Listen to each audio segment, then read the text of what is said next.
The BS Report is a free-flowing conversation that occasionally touches on mature subjects. First of all, this is the BS Report with Bill Simmons. It might be cool, I don't know. And if it's not, I don't care. The BS Report with Bill Simmons. Bill Simmons works for ESPN. He's also named the sports guy, and he writes a comical sports column. He must be a popular dude. The BS Report.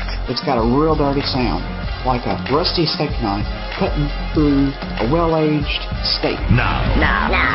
Here's Bill Simmons.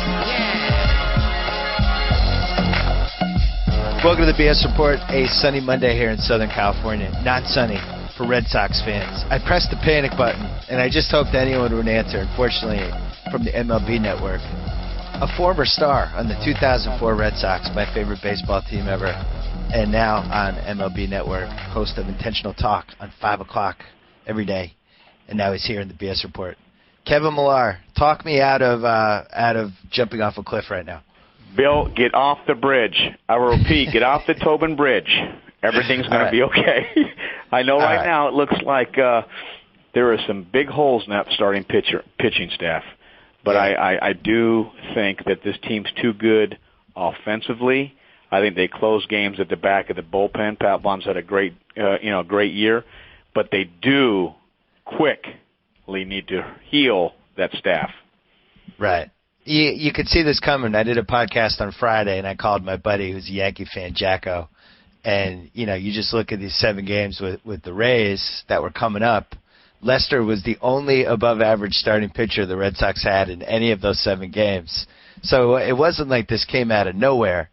But, when you look at yesterday, Lester versus Shields, you'd think you were in good hands with Lester pitching what really was probably the biggest game of the season up to that point. But Shields has just been fantastic this year. What happened to this guy?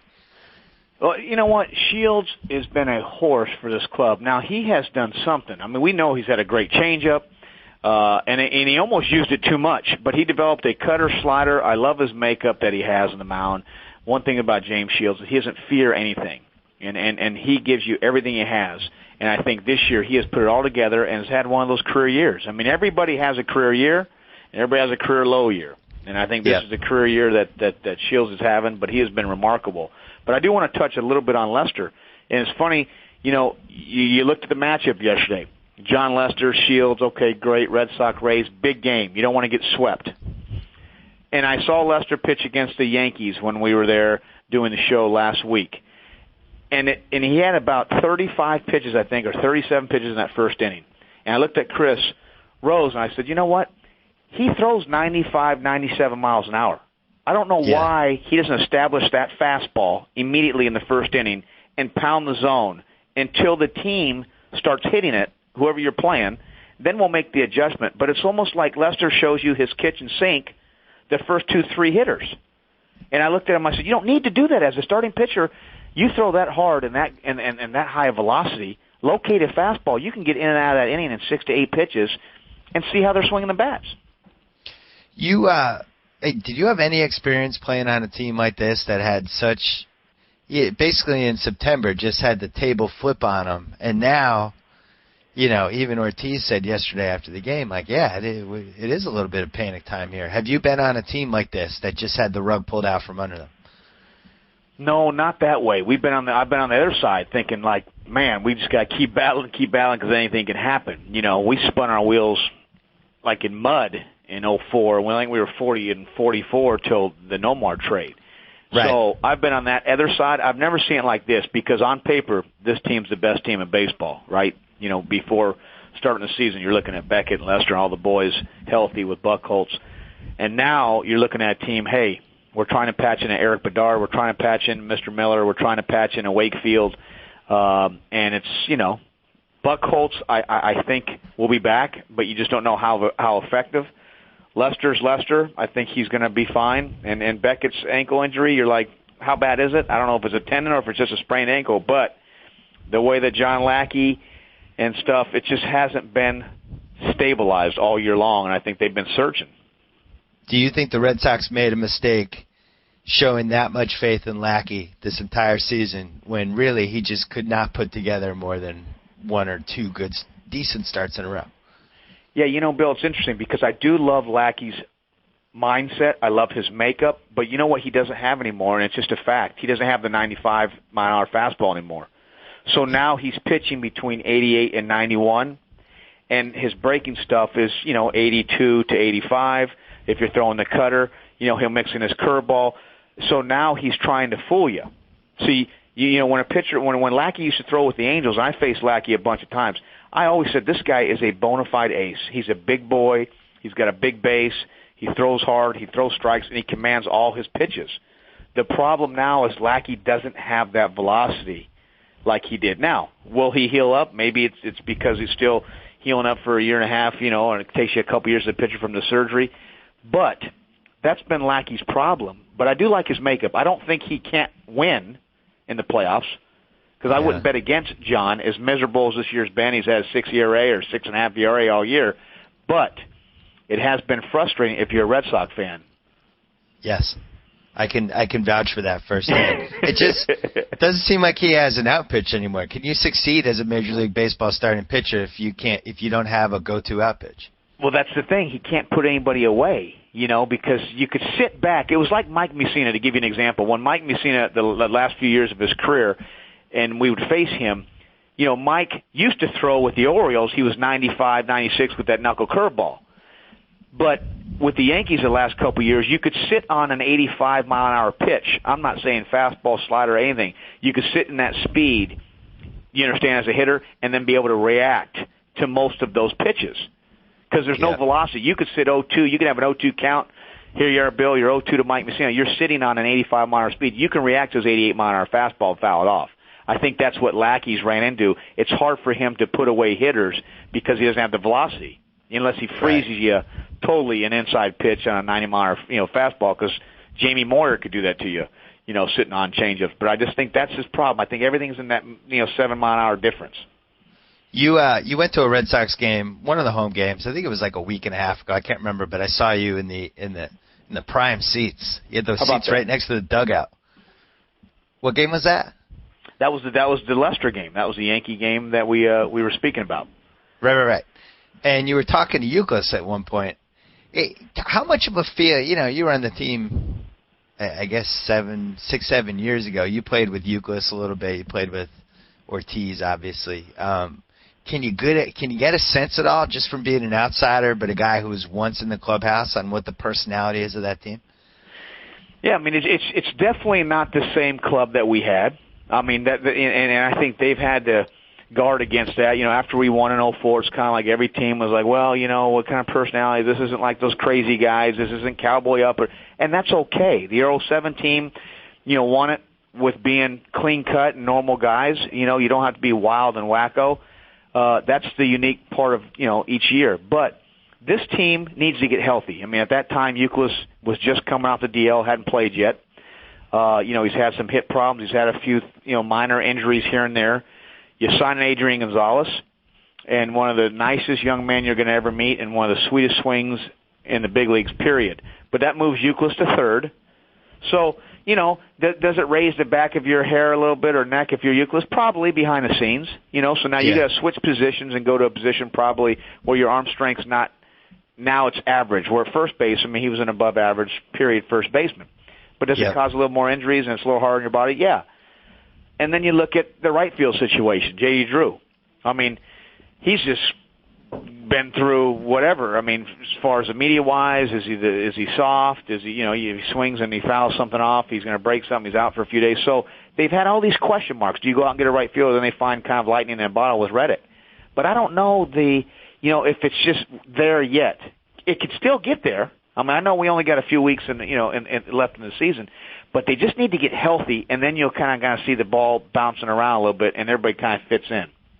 It seems from a personality standpoint, they feed off Pedroia and Ortiz, and they feed off Beckett a little bit. And I'm just saying that from watching that from my couch, and I do think you can pick up when they cut to the dugout and the way the guys are interacting, and you can sense at least a little bit of what the chemistry's like, what the mood's like, stuff like that. But for the most part, it's a lot of guys who are kind of the keep to themselves type guys. Good guys. Yeah. No, you're but right. not really the gregarious guys. You know what I mean?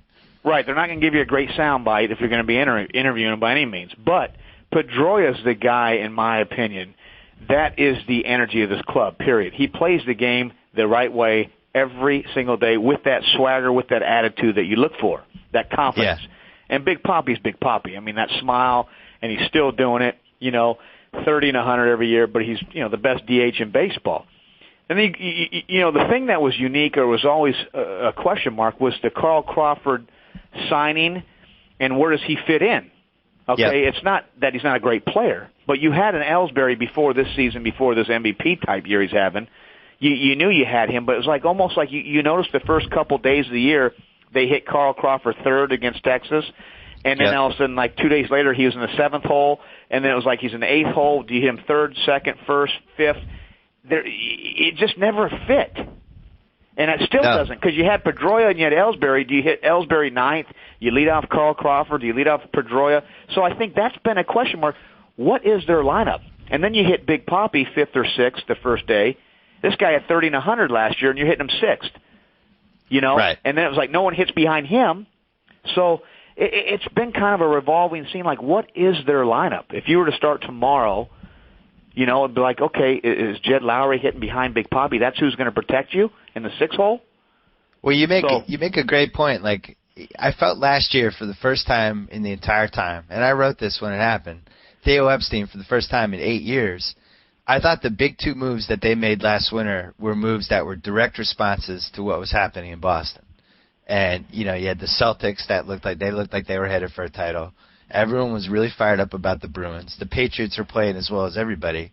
And for the first time in a long time, the Red Sox were looking at, we might be number 4 in the interest level locally. They were having trouble selling out games at the end of the 2010 season. They didn't really have a compelling guy. They didn't have even somebody like Manny that you wanted to watch every 2-3 innings. You didn't want to miss one of his at-bats. Beckett and Lester are really good pitchers, but not people that pack the park like Pedro did. And I think they made two decisions. The Gonzalez decision, I defend. Great decision. But as you point out, now you're moving Youkilis to third. This is obviously had repercussions for this guy. He's nursing about 15 injuries now. And then the Crawford the Crawford signing was really like a guy just buying a yacht. Yeah, I don't even know if I need this yacht, but I'm rich and I have a yacht. This is awesome. Who wants to come on my yacht? I got Carl Crawford. Yeah. And then it's mid-May, and you're like, where do you bat this guy? He's never really fit in. It's so funny because you looked at him in the spring training. I said maybe this is their job in spring training to figure out where he fits. Okay. And I'm not saying we all said, hey, we all knew Ellsbury was going to go off and maybe hit 30 homers and steal 50 bags and drive in 100. That's not what I'm talking about. But they're similar type players. The only thing Ellsbury didn't have before this year was a longer track record. But Carl Crawford, one of my favorite little players, I got it. But Manny Ramirez made $145 million, and he hit 45 and drove in 140. Do you understand? Carl Crawford is who CC is. He's going to hit you 285 to 312. He's going to hit you between 15 and 17 homers, and he's going to steal 50 bags. But we can't expect him to hit third for the Boston Red Sox. You understand? And that's what looked weird to me from day one. Is where does he fit in this lineup?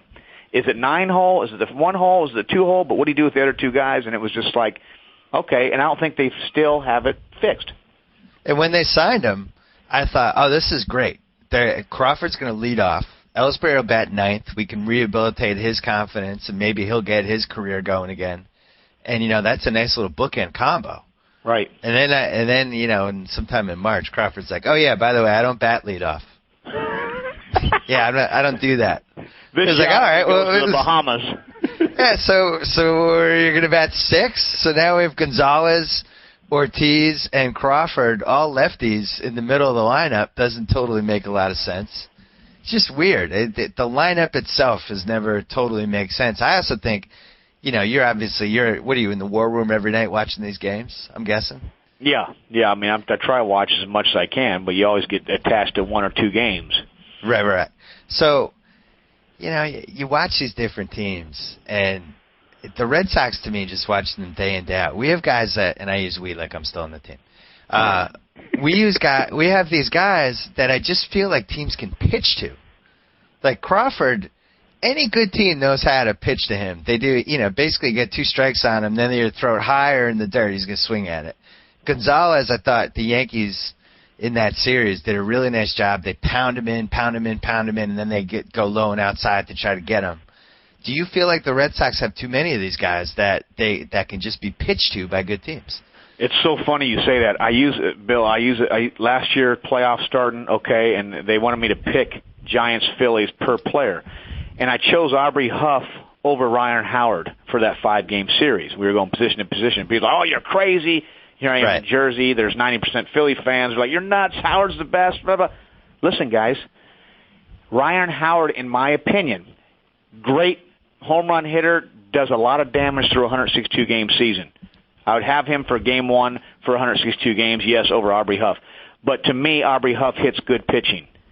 Yeah. And you hit it right in the head. Good pitching means when you see Ryan Howard grind out that 1-2 at bat in the 7th, 8th inning and get that big line drive base hit to left field.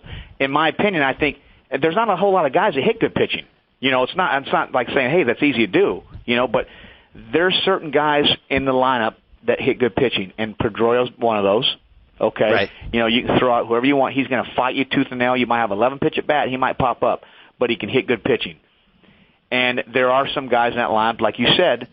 Ellsbury, if you want to get him out, you can get him out. Ellsbury's been that way this year for the most part. I think he's had good at bats. Oh yeah, he's found something. He mentioned something early on, like I'm getting my hands started earlier, and they're staying back.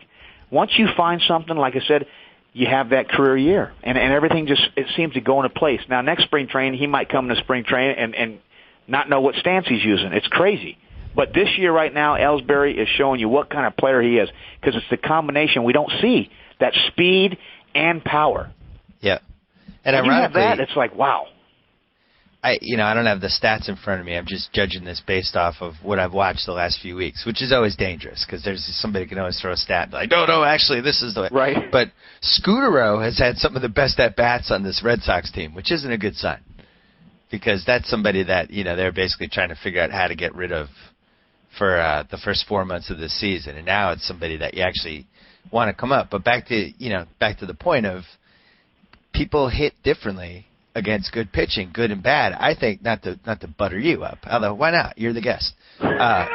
You were a guy that I liked as a Red Sox fan when you came up in big spots because I felt like at the very least you were going to make the pitchers throw 3 strikes to you, and you might foul off one of them, so maybe it'll get to 4 strikes. But it was going to be a good at bat, and I always felt that way. And that's one of my fears with this Red Sox team is in these pressure spots. Sometimes I just don't feel like the at bats are that good. Yeah, it's a valid conversation, and I think it's funny because we touch on that, and it's almost like the Atlanta Braves over the years. You had Maddox and Glavine dominate the season. What do you need in the postseason? That power, because in case you got first and third with 1 out, you need a strikeout. Well, Glavine and Maddox couldn't strike anybody out, so Smoltz was your better postseason pitcher because he had that velocity, So it's like, and when you get in the postseason, you have to hit good pitching. You're going to be matching up against Roy Halladay or CeCe Sabathia. Who's going to give you those tough at-bats? Euclid gives you a tough at-bat. It's those grinding at-bats that weigh on the game, then the 5th and 6th and 7th inning. Now you come in and you're drawing that bullpen, and then you start hitting the guys you're supposed to hit. You don't make your living out of Roy Halladay or Hamels or Lee, but you need to battle those guys. And I can't stand the hacker swingers. They used to frustrate me. When they're on fire, they're great. They went 4 or 5 days. Vladimir Guerrero, great. But when they go bad, Bill, it will drive you nuts because you'll go an 0 for 4 with 6 pitches. Well, that's not cool. I'll take the 0 for 4 with 16 pitches.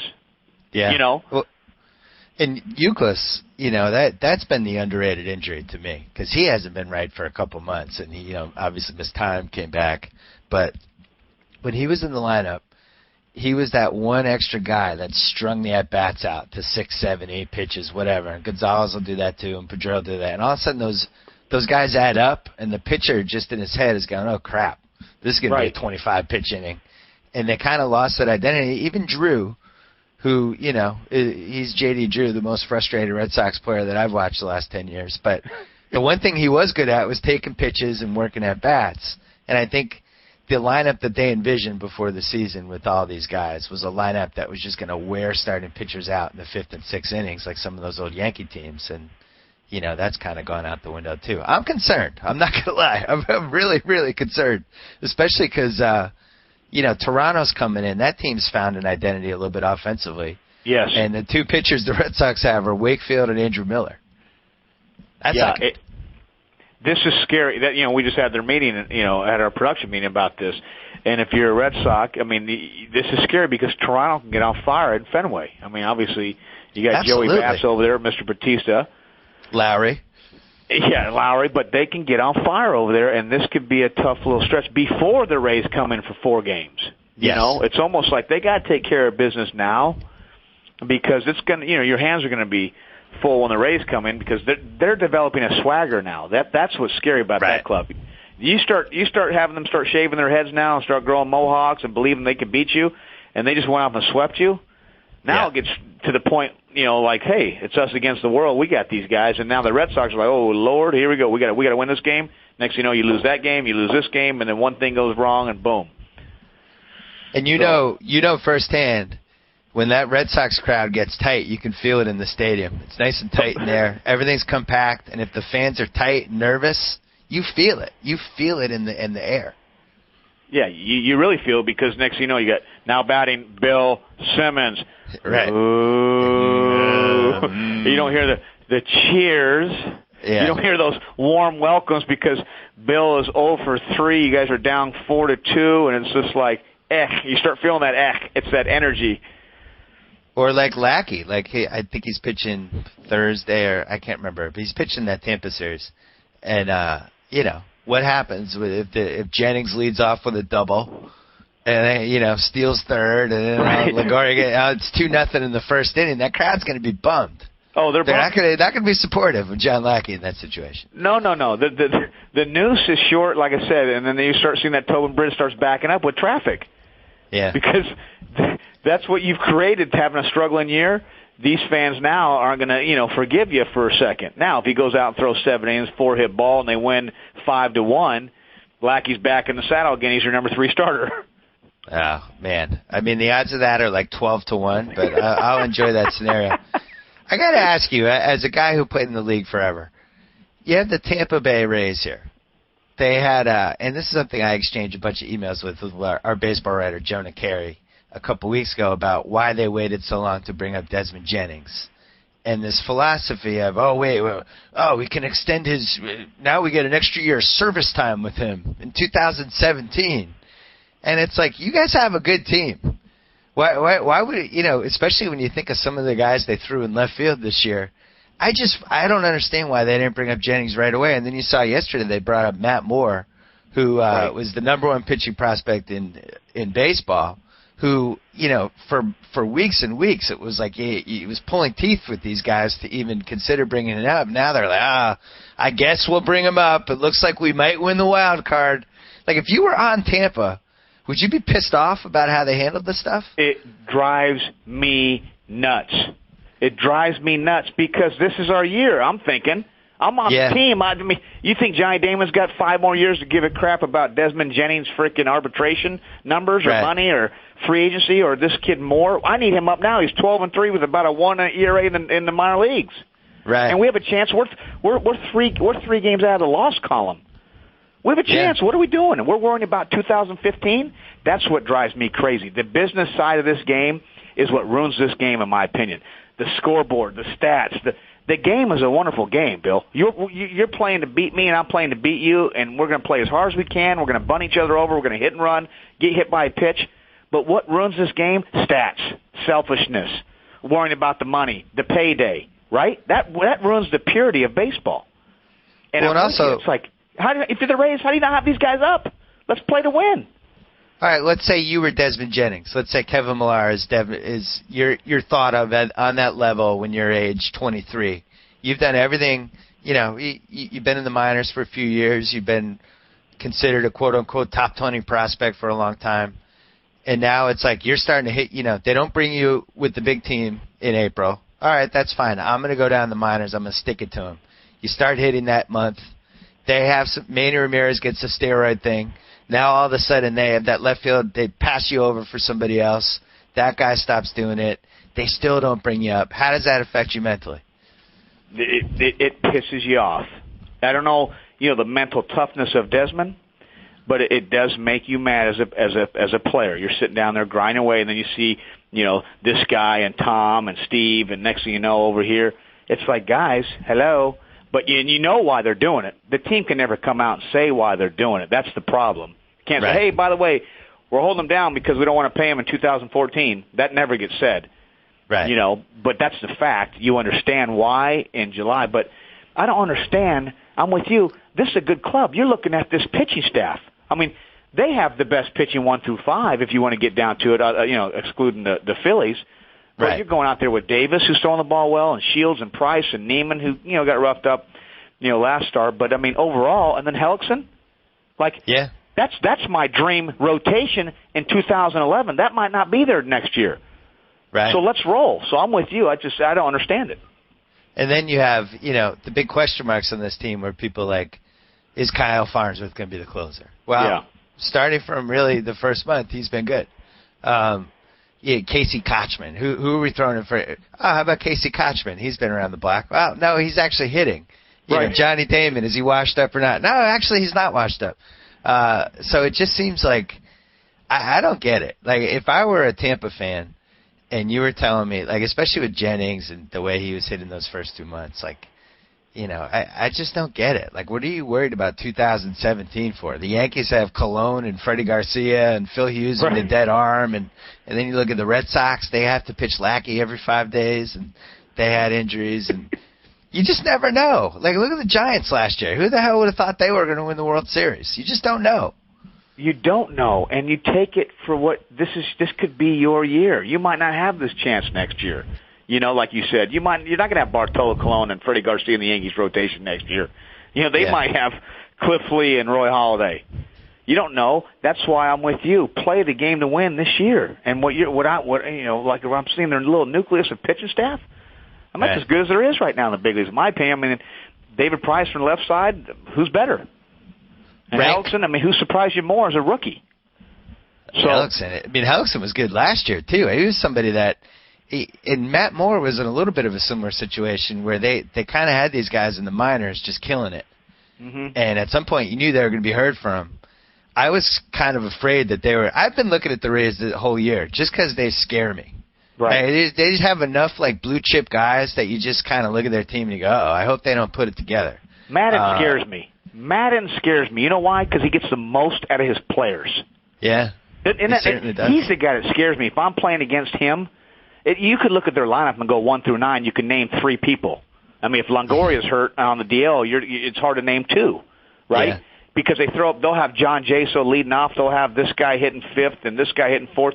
The point being, Joe Madden does the best job of getting the most out of his players, period. He gives them a swagger. They have dress-ups on the road. You're going to wear pajamas here. You're going to wear country hats here. You're going to wear affliction shirts this trip. They come out like, hey, we're ready to roll, and we don't care who we're playing. That's what scares me about the Rays. So you have him ranked. Where does he rank in your top 5 managers? I think right now he is the best manager in the Major League Baseball. Whoa, number 1. I think right now Joe Mann's the best. Look what he's given. What's he got? $35 million payroll. Yeah. Who do you have? Who else? He's got to go pick up Casey Kochman, Johnny Damon. Everything's done. All these guys. He's got a piece in. We got Sam Fold in left field. Yeah. I mean, B.J. Upton's hitting 220 the last 3 years. I mean, they go out and make a trade over there at Detroit. What am I forgetting his name? The right fielder, the left-handed hitter. Matt Joyce? He was leading the league in hitting anyways for a little bit. But, we've leaned on Longoria. We get rid of Bartlett. Now what? It's just like this guy has put together unbelievable scene after scene to compete. Let me ask you this. Let's take all the American League contenders right now. So the 4 that are going to make the playoffs if the season ended today, plus Tampa and Anaheim. And we have a 6-team round-robin Little League World Series type tournament that starts right now. Everybody, obviously Beckett would be injured. All that. Who is the best team in the American League right now on this day, September 12th? I'd take the Angels right now. Whoa! I wasn't expecting that. I thought you might say the Tigers. Ooh, man, I might have spoke too soon. I have to see. I'm not real smart, Bill, and then I kind of put 6 teams, put one back there. No, but listen, you got to stick with your gut though. The Angels was the team that jumped in your head. You know, the Angels have been on my mind because I'm thinking this is a nasty team right now. You know, they just do it just enough to win. But the way that Fister's pitching for Detroit, that'd be my 1-2 punch up there. I'd go Angels, Detroit. I'll stay with my Angels. So for the time being. Tampa would not be in the top 3. Would you have Tampa ahead of the Yankees and Red Sox, or would you have the Yankees first? I still couldn't put Tampa ahead of those guys, even though how beat up the Red Sox and maybe the Yankees are. Yeah. I'd have to put them in that 5 hole. Because they're dangerous. But I mean, if you and I are going to sit there and play eat popcorn and bet chips. I don't think you're going to take the Rays over the Yankees or Red Sox in a series. No, but I mean at this very moment, yeah. The Rays scare me. The thing that scares me of the Rays is that it seems like they have a little swagger now. Yeah. And it's like this nobody believes in us type thing, and it's all and Jennings and Upton at the top of the order, and Zobrist in there. They have speed, they have some power, they have started pitching. Farnsworth. That's the guy now that's looming as the question mark guy who could submarine them. But at least they're in the mix. Who do you like in the National League? I mean, obviously the Phillies are so hard not to like because they throw 4 monsters at you every day. I do have a tough time, though, at times, when you throw somebody that can pitch against that lineup. I think they got some holes. Utley hasn't quite been who he is, with his injuries. But I think he's the guy that hits good pitching at line. But I still think Howard's the guy. If you want to get him out, you can get him out in the postseason. You just don't let him beat you with that big home run. He can't cripple that good pitcher. But, I mean, the Brewers' swagger before the last week, I thought was the best team going. If you had asked me a week ago if we started playoffs, I'd tell you the Brewers are number 1 ahead of the Phillies. Because of that, I think they can match up on the mound now for the first time with anybody. I mean, you didn't have a Zach Greinke and a Sean Markham. It was kind of Gallardo and Peace and whoever. Now you can match up with a CeCe Sabathia or a Lester or Holiday. Right. So, my Philly friend Mike Tolan, terrified of a scenario where they might end up landing the Brewers in round 1. He wants to play the D-backs because the D-backs look like your typical, it's so great, we made the playoffs. Oh, hey, we got swept. Good season, everybody. He doesn't want any part of the Brewers. That would be an epic first-round matchup, wouldn't it? Unbelievable first-round matchup. See, the thing that Milwaukee's got the advantage of is they close at the back end, I think, better than Philadelphia. So if it gets into a 2-1, 3-2 game, then you got K-Rod and Axford. The difference the Phillies have, obviously, is 1 through 4 starting pitching. They can go 7, 8, 9 innings on you any night. Yeah. Okay? But, I mean, you could get beat if you're the Phillies by the Brewers quick. And then all of a sudden that golden rotations out of the playoffs, and the Diamondbacks, like I'm with you, there's always a feel-good story every year. I mean, Ian Kenny's done an unbelievable job. We cannot not give him any credit. I mean, he had some miserable years with the Yankees, first rounder, out of USC, and to finally put together and done just such a great job, you got to really give him credit. But I got to throw a butt at you. I mean, he's facing the National League West a lot. Right. Okay, and that's a big butt. I mean, I'm not taking anything away from those big league clubs, but you got the Padres, you got the Dodgers, you got the Giants who just lost every bat they've had.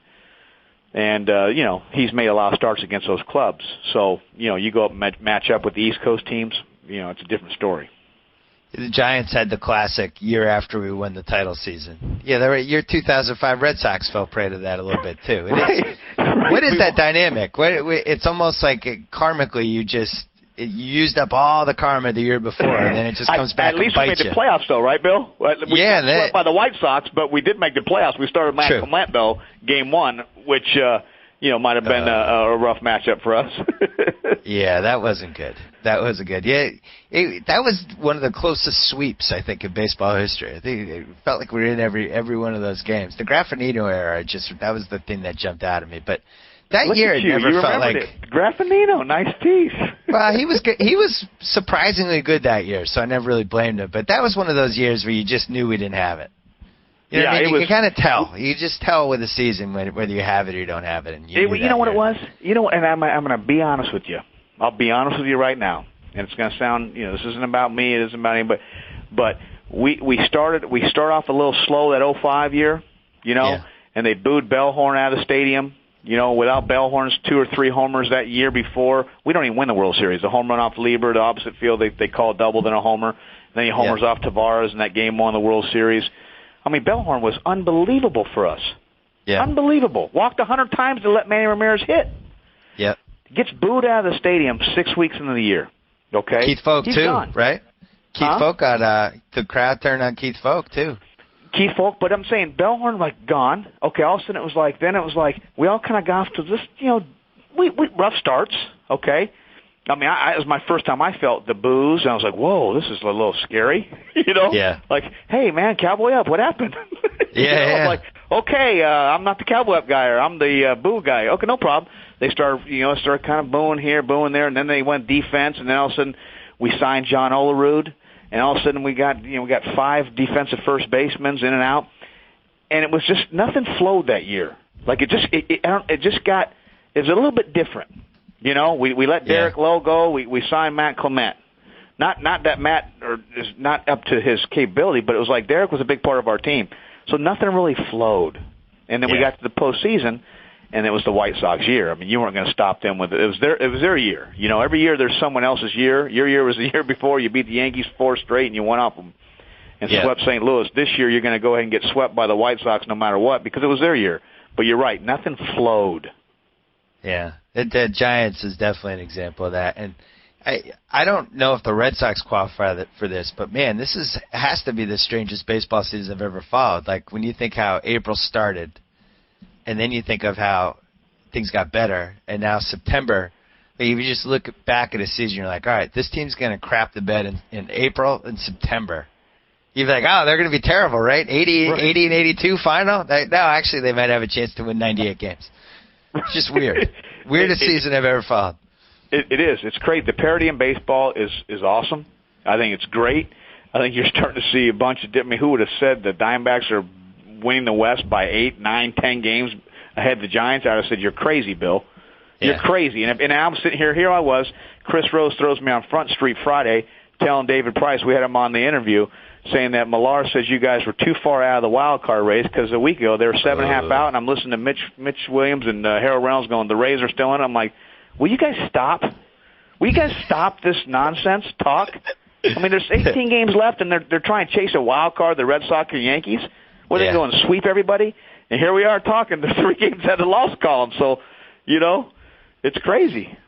Last question. I wrote a thing about the AL MVP and making the case for Verlander just because I feel like even though the conventional wisdom is that pitchers shouldn't win the MVP, I personally witnessed it twice with Clemens in 1986 and Pedro in 1999 where the starting pitcher was the most valuable guy in that team and the guy that, made everybody feel like, all right, once every 5 days we can't be beaten. And we just have to go 500 the other days. How do you stand on that as an everyday player? Do you think pitchers should be the most valuable player on a team? It's a great question. I was anti a pitcher that competes 36 times a year to win a most valuable player award, period. Yep. There's 162 games out there. Position players are out there 155 to 160 if you're healthy, whatever it is. And a pitcher competes 36 times a year, and I don't care if he goes 30-4. I think that's why they have the Cy Young. Now, you look at what a Justin Verlander has done for this Tigers team and the remarkable year statistically. I mean, 22-5 and whatever it is, you got a chance to win 25 games. Yep. This guy's been unbelievable. It's still hard for me, and I love Justin. I think he competes. I think he's what it's all about when he steps on that bump. But it's hard for me to vote for a guy that goes out there 36 times a year. It doesn't make sense to me, even though how important they are to his team. You take away his 22 or 23 wins after this year. I mean, Detroit's not in the playoffs. I get it. But think about it. You're out there day in and day out after every flight. These pitchers fly home early, Bill. If we're playing a late game and they're supposed to start tomorrow at 1 o'clock, they take an early flight home and they get their massages and all the stuff. It's like, wait a minute.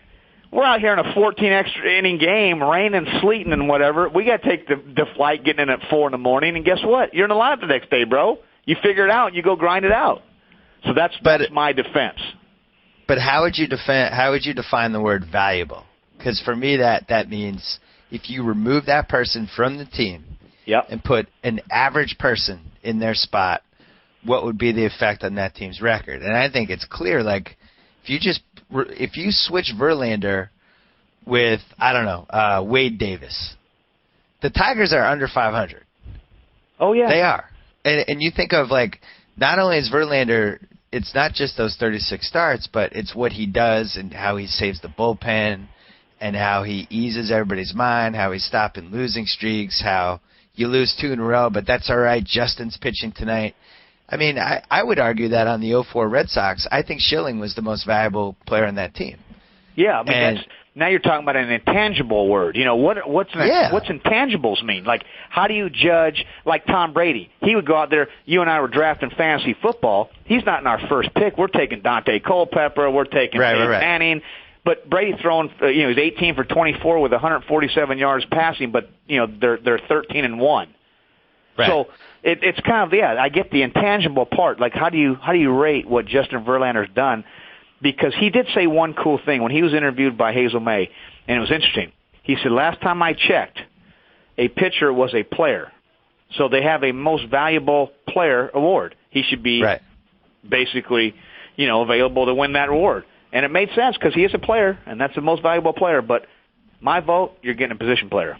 All right. Well, I think about Schilling in 2004, though.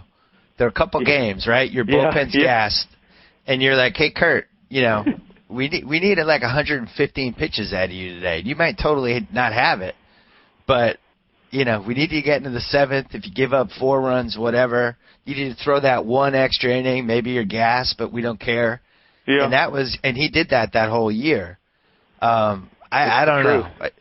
So it's tough. It's a great discussion because you're going to have two sides, and there's no wrong side because Justin Verlander, especially, this is another point, last point, especially when there's not like a slam dunk MVP candidate. And that's the thing. Right? I could see right now if, Big Papi has 49 homers driving in 140 RBIs, but you're looking at, like, is it Granderson? Is it Adrian Gonzalez? Is it Jacoby Ellsbury? Like, there's no one really slamming door. I mean, Granderson's hitting 270, but he's had such a remarkable year. Adrian Gonzalez hitting 340, but he hasn't had the 40 homers. So now you're looking at maybe Verlander, if there is going to be a time to win it, it's this year because we don't have the Manny Ramirez, Alex Rodriguez, Pujols, all those 55 homers and 140 runs. Right? Yeah, and believe me, the Red Sox do not have a most valuable player this year. There's been 5 or 6 guys that have been the key guys in the team, and I don't think any of them have really been more important than the other. I mean, if anything, I think if they had lost Papelbon for this whole season, you replaced him with somebody who sucked.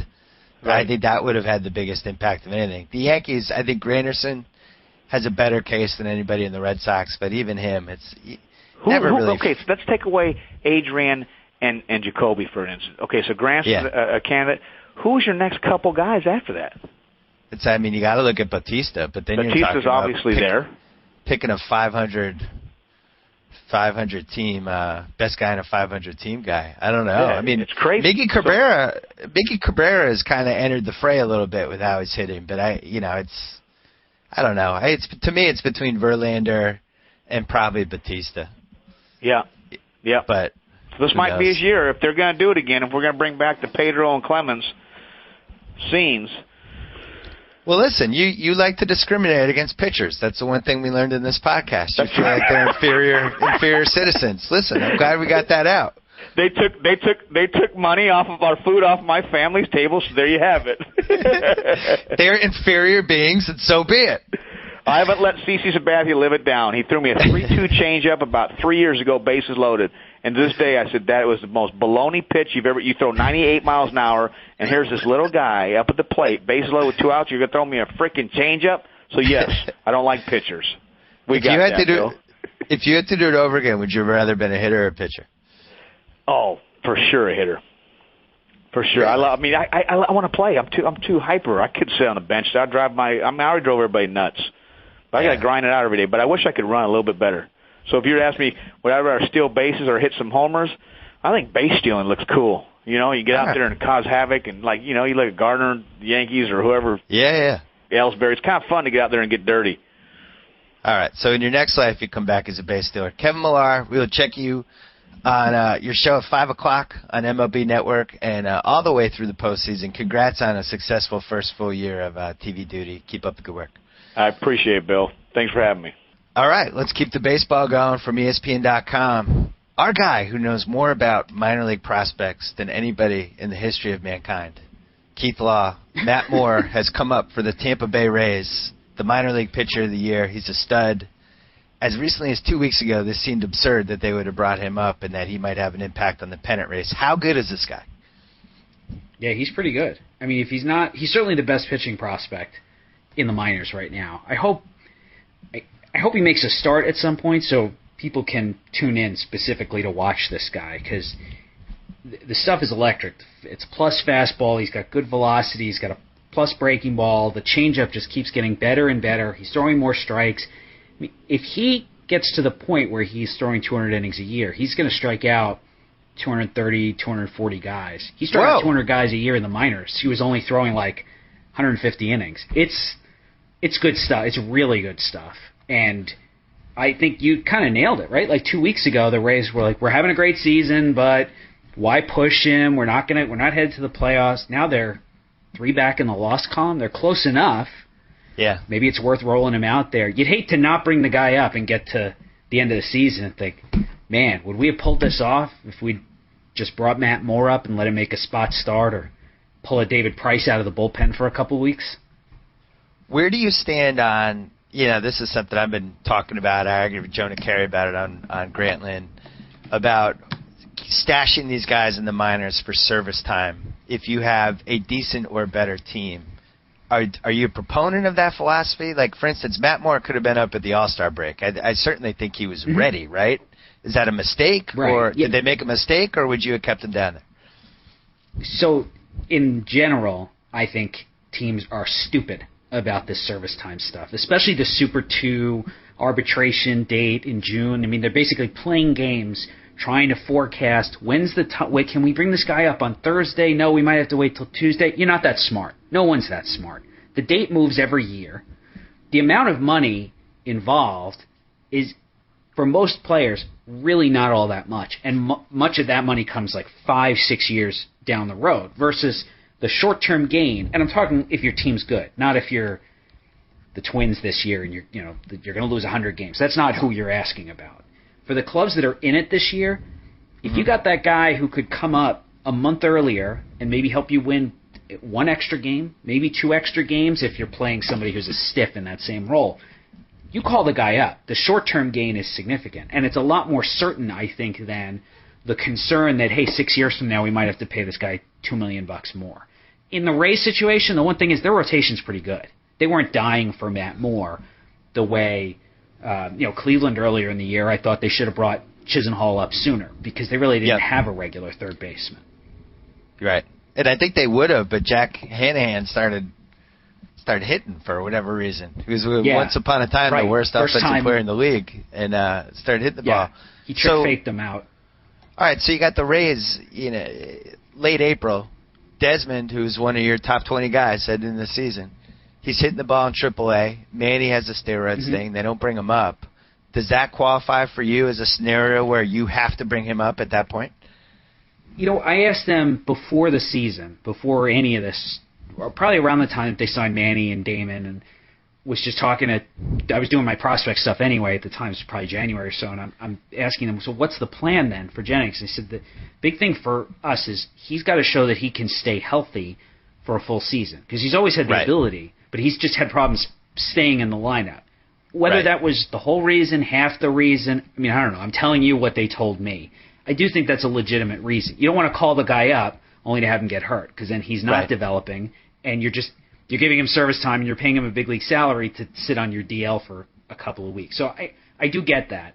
There may have been more of a financial motivation there. And remember, they with Longoria, they kind of played it both ways. They kept him down at the start of that year, brought him up 2 weeks later to push off his free agency, but at the same time they gave him a really team-friendly long-term contract that took him right through free agency. So they sort of recognized that they could benefit by playing with service time, but they also worked it out to make sure that they were covered for the long term anyway. I'd rather see more teams do it like that, but Tampa Bay's one of the most innovative front offices in the game, in my mind. Right.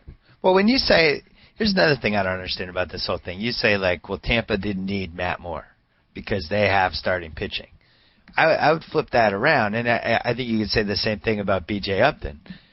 You know, if you have assets in the minor leagues, and you also have people that are in their spots basically in the major leagues, then wouldn't you flip that around and maybe say, all right, well, maybe right now we should trade Jeff Neiman, and we could get whatever else we need, and we'll plug Matt Moore into that spot. Why are teams sometimes so tied to what they have at the major league level? The Upton was the one, and I mean they tried, right? We kept hearing his name with Washington, with Philadelphia. Washington kept trying to offer relievers. That was the real Tampa Bay wasn't going to trade Upton for relievers. I think at this point, I'd be shocked if they didn't trade Upton this offseason. Yep. But, you know, he didn't help either. It would have been nice if he'd had a better year, so marginally better year, just to give a little more trade value. Right. But, yeah, I'm with you. I think if you've got that surplus, especially for position players, with pitchers, I get it, because it's an emotional – it's not a rational response. It's an emotional response. You can never have enough pitching. Because when I was with Toronto, we had a year in 2004 where we had, like, 2 injuries, and all of a sudden the pitching staff just imploded on us. And it was – to some degree our fault too, but I get that. I get that idea. You wake up in the morning, I don't even want to see who we're listing as the starting pitcher for tonight.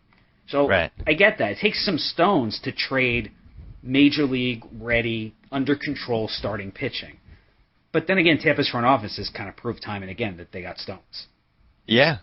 Well, and the other thing, and this especially happens in fantasy leagues, and I know it happens in mine, you get attached to the ceiling of these prospects, and you take that ceiling that you have in your head, and somehow that gets transferred to present time. So you'd be like, oh, Lonnie Chisenhall, that guy's great. Why aren't they bringing him up?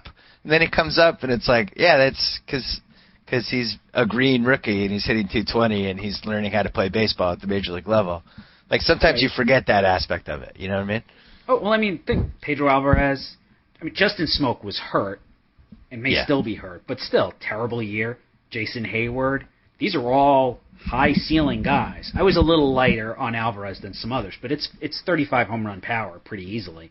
And what have those guys produced this year collectively? Squat. The ceiling, the idea of ceiling is it might be 3-4 years from now. The high school kid who gets drafted, the 18-year-old who gets drafted, we're talking about a ceiling. Unless you're talking about like Harper or Trout, that ceiling is probably 5 or 6 years from now. And I'm as guilty of it as fans, as some front office guys, because trust me, GMs, we can't trade that guy in A-ball. He's going to be a number 1 starter. Yeah, if he gets through the next 3 years without blowing his shoulder out. Right. But you talk yourself into it. It's that you must do. I'm sure you do it with your fantasy team. You're thinking about your depth chart for next year, for 2 years from now. And that guy is suddenly, he should be written in pencil, instead he's written in ink. And you fall in love with it. Well, there's a couple exceptions, like my friend who plays first base for the Kansas City Royals, the staple of my team for the next few years. Yeah. That's somebody that everybody just seemed to be like, whoa, that guy's a lock. And I think Dustin Ackley to a lesser degree, but still, like, that's somebody who's just going to get on base 39% of the time for his career, and he's going to steal bags, and he has great at-bats, and all you have to do is watch him for 4 days and go, all right, I get this. This makes sense to me.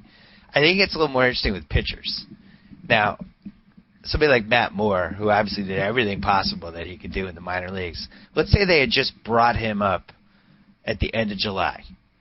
Do you feel like he would have pitched well in a pseudo-pennant race type of conditions? How much of a leap is that to go from the Boondocks to, oh, my God, I'm in Fenway Park right now? You know what? Moore is a funny situation because he's got multiple ways to miss bats, and I always feel better about because he's got literally 2, possibly 3 pitches that I think would fool big league hitters, which means there's a big margin for error for him and for me on the evaluation too. Okay, maybe the changeup isn't as good as I think it is, but he's still got other ways. Like one of these 3 pitches is going to be good enough that big league hitters are going to swing and miss at it. So even if he's still at the point where he's still figuring out, he's got to work on setting hitters up, or he's got to work on location, he could accidentally miss enough bats to get by in the big leagues. It's the touch and feel guys. It's the, hey, he's got 1+ pitch, but the fastball is average. It's kind of straight. When you start throwing in disclaimers, you're also, to me, adding to the risk in the short term that this guy's not going to be as good as we think he is. Even if the ceiling hasn't changed, it's all about trying to predict what a pitcher's going to do in 2 months is Russian roulette. But I feel better about Moore. Yeah, go ahead. Go ahead. No, I was just going to say one I feel guy better about Moore because he's got those other weapons. Right. And we talked last time you're on, we talked about Zach Britton, who I think qualifies for what you're just talking about, sinker baller. Bad defense behind him, lost his confidence, got a little dinged up. That's really your worst-case scenario for a rookie starting pitcher, right? Yes. Yeah. And you hate the worst situation is bad defense, hitter's ballpark, and then somehow gets nicked, he gets overworked, or he does it to himself. The kid who comes up and then his confidence is rattled. It's like, I made the perfect pitch, and they didn't make the play. Now I got to make an even more perfect pitch, and now he comes out of his delivery a little bit. He gets hurt. It becomes like a death spiral for a lot. I think that happens more often than we'd like to admit. I watched it. I mean, the Zach Britton I watched because he was on my team, so obviously I had a little personal attachment to him. The guy from the first 3 weeks in April to the guy midsummer was two different guys. And just body language, everything. You could just see it. He's like, oh, crap, this sucks. Those first couple of weeks, too, this is not a good defensive club, but those first couple of weeks, it was like he was throwing atom balls. If they made contact, it was right at somebody, or somebody would make the play that they weren't supposed to make. But you knew over the whole season, it probably wasn't going to last. Not with the butcher Mark Reynolds over there at third base behind him.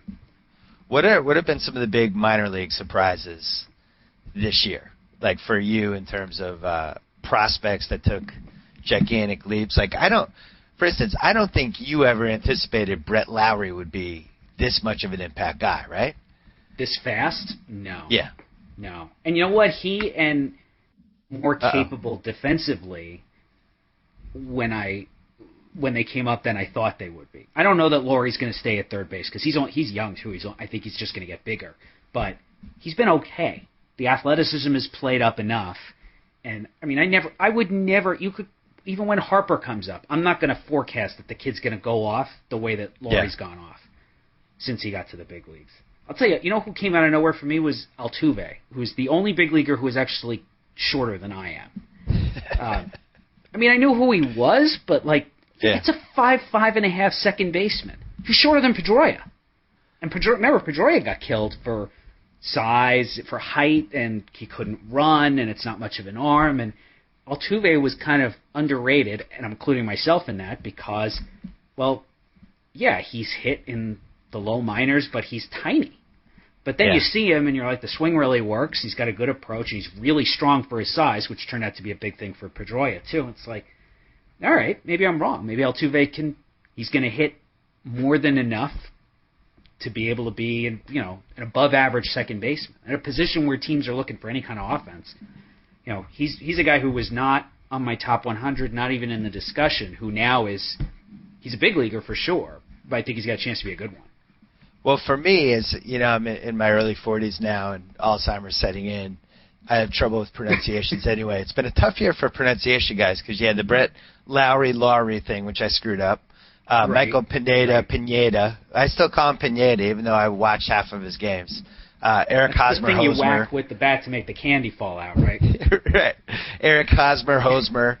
I still haven't figured that out. Some of these have been tough.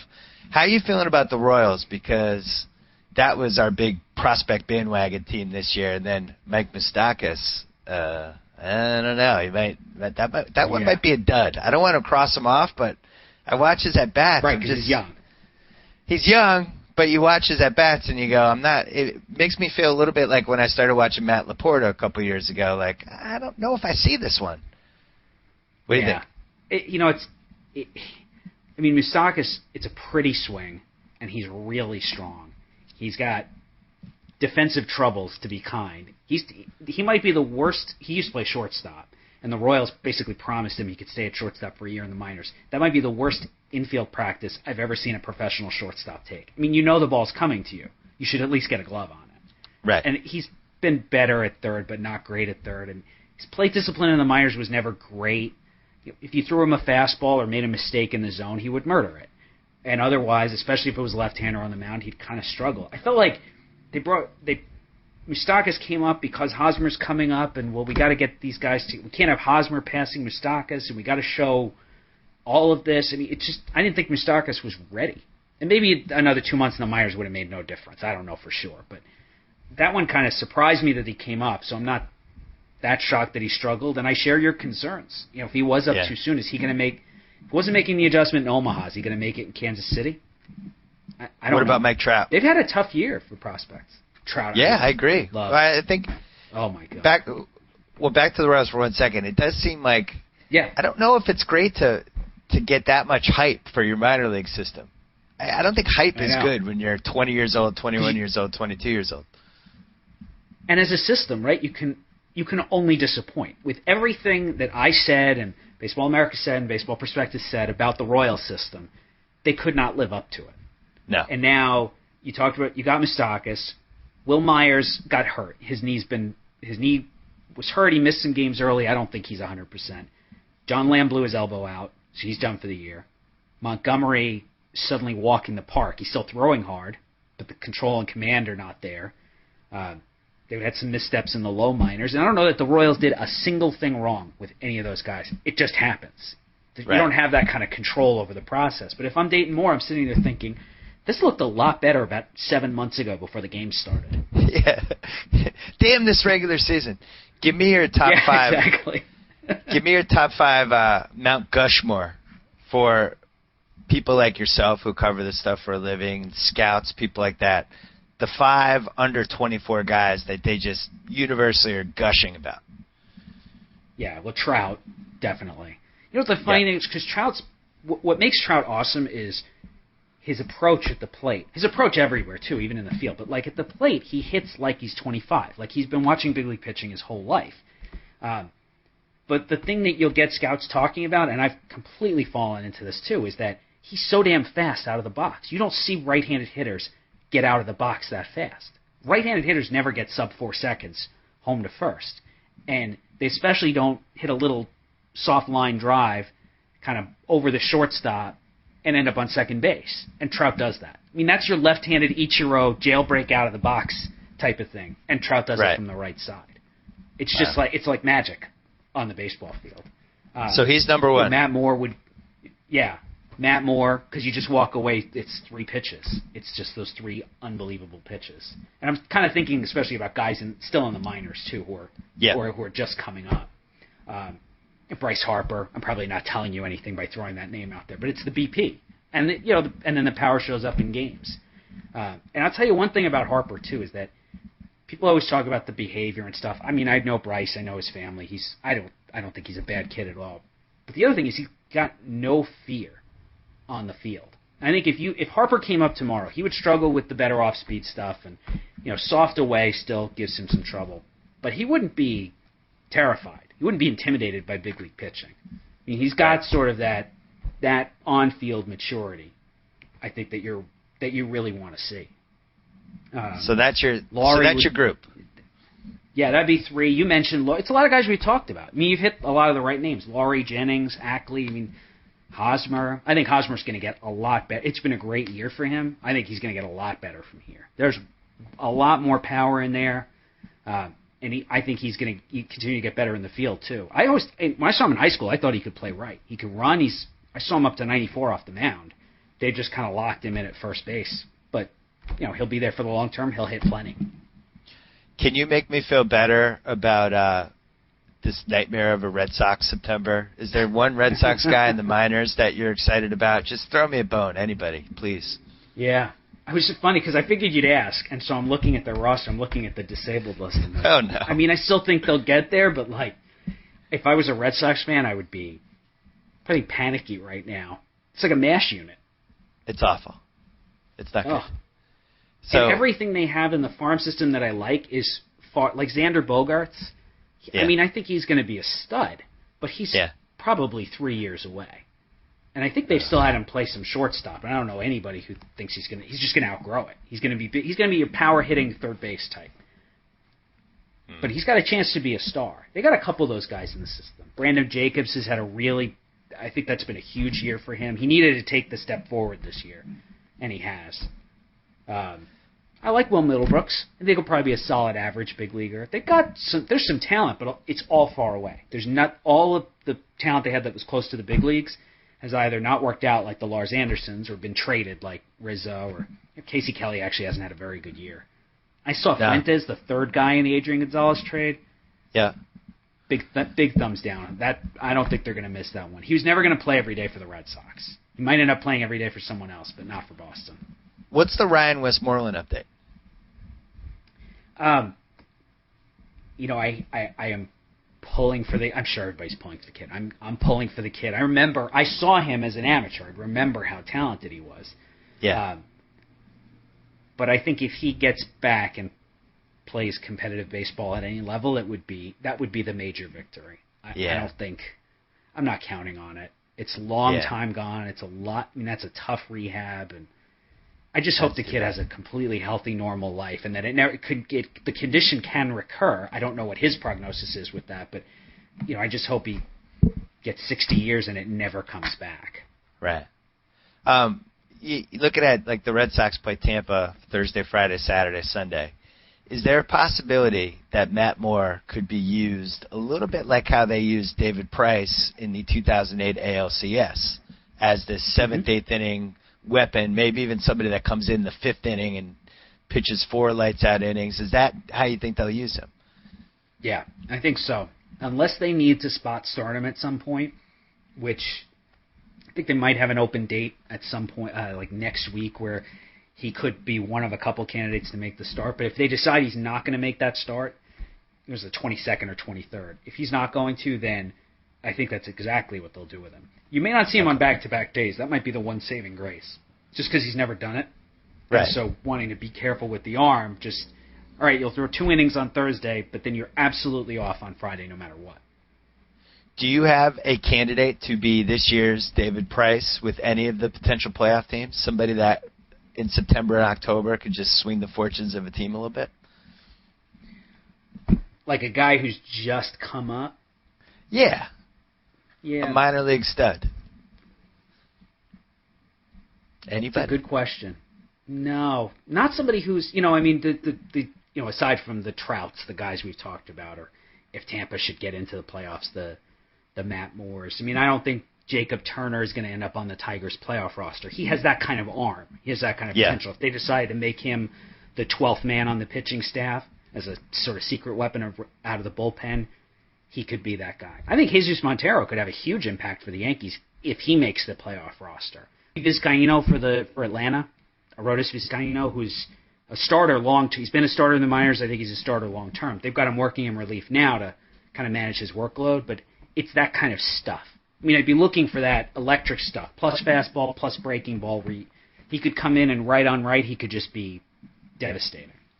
Well, you mentioned the guy that my leading candidate, if I had to bet on it, is Montero, because that's a guy that actually they need, and they need that extra bat. And I'm always impressed with minor leaguers when they come up and they produce. I think there's something to be said for that. Like, it's one thing to have potential, and it's another thing to do like what he did or what somebody like Jennings did, where they just come up and it looks like they think they belong. And I watch Montero, and it seems to me like he feels like he belongs on that team in the spotlight. Do you get that feeling? Yeah. It's so funny because the knock on him from the first 2 months of the year in AAA was, well, he's not performing because he was really disappointed that he didn't make the big league club, and he's bored because he's been at AAA. And I think there can be some legitimacy to that. A kid who's goes to spring training is convinced he's going to make the club and doesn't make the club. And I don't think it's necessarily an indication of bad makeup if that kid goes to the minors and lets it affect him a little bit. But maybe it's just turning out to be true. Now Montero's where he thought he should be all along, and it's showing. And he's sort of playing at 100% mental effort now because he's up in the big leagues. And I mean, it's pretty impressive power. He's got opposite field power. And to have that at his age and a pretty good idea of the strike zone, this is what made him an elite prospect, even though I don't think there's a chance he ends up a catcher. But at DH, he's going to hit, at an all-star level.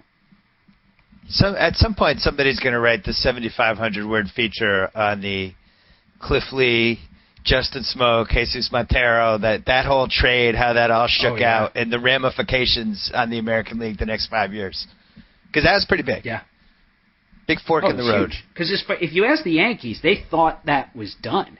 They thought they had the deal in place, and Seattle shopped them around. And there was some bad blood. I mean, who knows? Bad blood dissipates pretty quickly in this sport because you only got 29 trading partners. You can't piss too many of them off. But, the as far as the Yankees were concerned, it was done. So Montero would have been with Seattle. And I think there are mitigating circumstances for Smoke, but you got to recognize there's a chance that maybe he's just not as good as we thought he was. It's possible. And maybe Montero's as good or better. He also looks like he's a DH, which is the same thing everybody thought about Montero. I think people thought Smoke was going to be competent enough at first base, but you watch him play first base. I thought he was a good defensive first. Yeah. You think he's good? First baseman in college. He was. Oh, yeah. I saw him every year in college, and he's just been, I think, significantly worse in pro ball, especially at the higher levels of pro ball. Yeah. And I don't have a good explanation for it. All right. Last question. When's my next top 100 prospects column? Probably January. Oh, come on. Hold off. Stop with that crap. What are you doing? I know. Because if I put it out now, we talked about this with my editors. If I do this now, it's not going to be any different from the one in January. Come on, I it's don't not like care. you're drafting between now and then. I don't care. You need a fix? Is this where I make my Wire reference now that I finally watched part of the series? Yes. Can actually speak I need your my language? fix. So I need my fix. You're like Bubs? Yeah. Listen, at least once every 6 weeks, we just need to see the list. I need to see the master list and see how my guys are doing. I don't know why you have to deprive us till January. I don't know. I might be dead in January. What do I know? Get that thing up. Put them all in. How about this? Can you flip it? Can you flip it and do like my under 24 years old list? And it could be major league or minor leagues? Yeah. I could do that. Come on, do that for God's sake. I've never done a piece like that. Do it. Their birthday has to be December. They have to be 24. The latest they can turn 25 is like November 1st. Right. Something like that. So there's still prospects, in terms of guys who are going to get better. Because we've got a ton of guys sort of graduate off the list this year. Because Laurie, I think Laurie's like a game away from losing his rookie eligibility. Ackley lost it. Jennings, Hosmer. We've lost a ton of those guys. And certainly the forecast on some of those guys has changed in the last, last 6 months. Laurie's higher on the list probably than he would have been. Your top 100, 24 and under. And if they turn 25 before November 1st, they're out. Making work for me. I don't know why I'm agreeing with this. More work for Keith Law. I want to read this. All right, thanks for coming on. We will talk to you after your 24 and under list. We can go over it. I'm sure I'll have a couple of Sounds opinions. Good. All right, take care. So I get to sign off. Whoa! Thank you for downloading the BS Report with Bill Simmons. Too much fun. Check out more podcasts at the iTunes Music Store or at Pod Center at ESPNradio.com. Peace out.